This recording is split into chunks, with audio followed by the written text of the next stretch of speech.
السلام علیکم۔ آج میں مزید 3 سلائیڈز ایکسپلین کریں گی جو کہ بہت ایزی ہے اور الٹراساؤنڈ فزکس سے ریلیٹڈ ہے۔ آج ہے ارلی کلینکل ریسرچ کہ الٹراساؤنڈ میں جو فرسٹ ریسرچ ہوا تھا وہ کس چیز پہ ہوا تھا، کون سے آرگن پہ ہوا تھا اور کس نے کیا تھا۔ یہ ریسرچ ہوئے تھے ارلی کلینکل ریسرچ 1949 ٹو 1952 اور یہ ریسرچ کس نے کی تھی؟ یہ ریسرچ کی تھی ڈاکٹر جارج نے۔ انہوں نے یہ ریسرچ سکسیسفلی کیا کہ الٹراساؤنڈ میں گال سٹون یعنی کہ پتھری اور جو سافٹ ٹیشوز ہے وہ آسانی سے دیکھے جا سکتے ہیں، بغیر انجیکشن کے، بغیر کسی انیستھیسیا کے، بغیر میڈیسن کے آسانی سے یہ سٹون دیکھے جا سکتے ہیں۔ اس کے بعد ڈاکٹر جون نے جو الٹراساؤنڈ پہ ریسرچ کی کہ ہیلدی ٹیشوز اور جو ٹیومر ہوتے ہیں، جو بیماریز ہوتی ہے، ان کو بھی آسانی سے دیکھا جا سکتا ہے کہ ہیلتھی ٹیشوز کس طرح ہوتے ہیں اور ٹیومر کیسے ہوتے ہیں۔ اور انہوں نے یہ بھی بتایا کہ الٹراساؤنڈ ایک صاف ٹیسٹ ہے اور بہت ایزی ٹیسٹ ہے جو بہت جلدی ڈائگنوسس دیتی ہے، اس لیے انہیں آسانی سے ہاسپٹل میں یوز کیا جا سکتا ہے۔ یہ ہے ڈاکٹر جارج جنہوں نے فرسٹ ریسرچ کی تھی گال سٹون پہ کہ الٹراساؤنڈ کے ذریعے گال سٹون آسانی سے دیکھے جا سکتے ہیں اور سافٹ ٹیشوز بھی آسانی سے دیکھے جا سکتے ہیں۔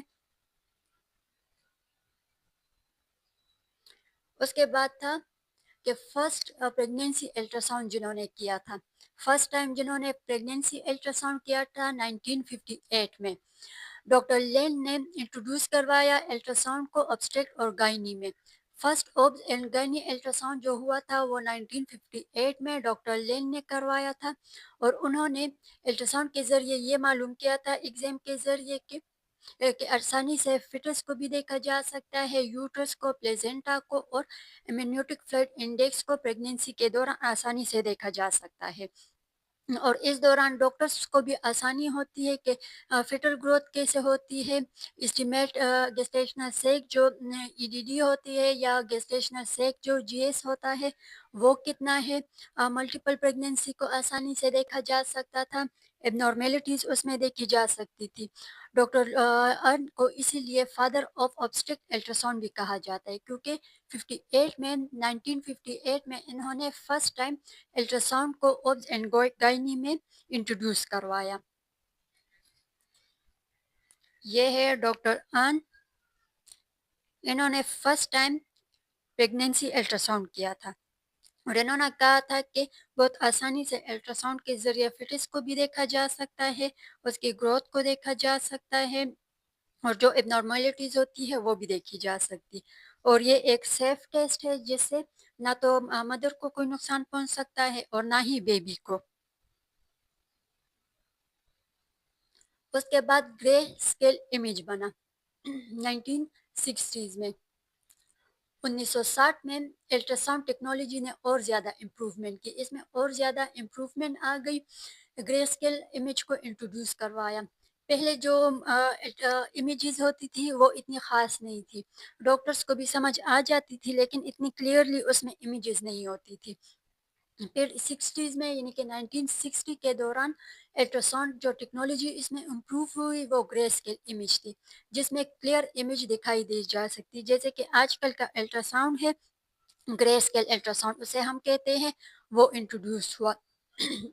اس میں پھر آسانی سے ٹیشوز بھی دیکھے جا سکتے تھے، اب نارمیلٹیز بھی دیکھی جا سکتی تھی اور جو بیماریاں ہوتی تھی وہ بھی دیکھی جا سکتی تھی۔ ڈاکٹرس کے لیے بہت آسان ہو گیا تھا، اسے abdomen ultrasound, pelvic ultrasound, gynae ultrasound, soft tissues ultrasound, یہ سارے الٹراساؤنڈ کیے جا سکتے تھے اور بہت آسانی سے اس کی اب نارمیلٹیز، اس کے امیجز کو فائنڈ کیا جا سکتا تھا۔ یہ ہے فرسٹ گرے اسکیل مشین۔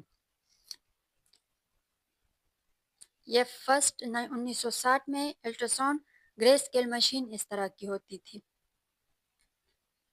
یہ الٹراساؤنڈ گرے اسکیل مشین ہے جس میں آسانی سے بیماریوں کو فائنڈ کیا جا سکتا تھا اور کلیئر امیج اس سے شو ہوتی تھی۔ تو امید کرتی ہوں آج کی ویڈیو آپ سب کو اچھی لگی ہوگی، لائک بھی ضرور کریں اور کمنٹس بھی دیں، اور ساتھ ساتھ میرے ٹک ٹاک اکاؤنٹ کو بھی فالو کریں۔ بہت سے اسٹوڈنٹس ایسے ہیں جو آن لائن الٹراساؤنڈ سیکھنے میں انٹرسٹڈ ہے، لیکن وہ اس بات سے ڈرتے ہیں کہ ہم لوگ الٹراساؤنڈ آن لائن کس طرح سیکھیں گے۔ تو اس لیے ان لوگوں کے اس خوف کو، ڈر کو ختم کرنے کے لیے 1 ویک الٹراساؤنڈ کلاسز ہے۔ جو اس میں اٹینڈ کرنا چاہتے ہیں کلاسز، وہ مجھ سے رابطہ کرے 0333 926 8983۔ سرٹیفکیٹ کورس ہے، رجسٹریشن جاری ہے۔ تو جو اسٹوڈنٹس اس میں انٹرسٹڈ ہے وہ مجھ سے رابطہ کرے۔ بہت شکریہ، اللہ حافظ۔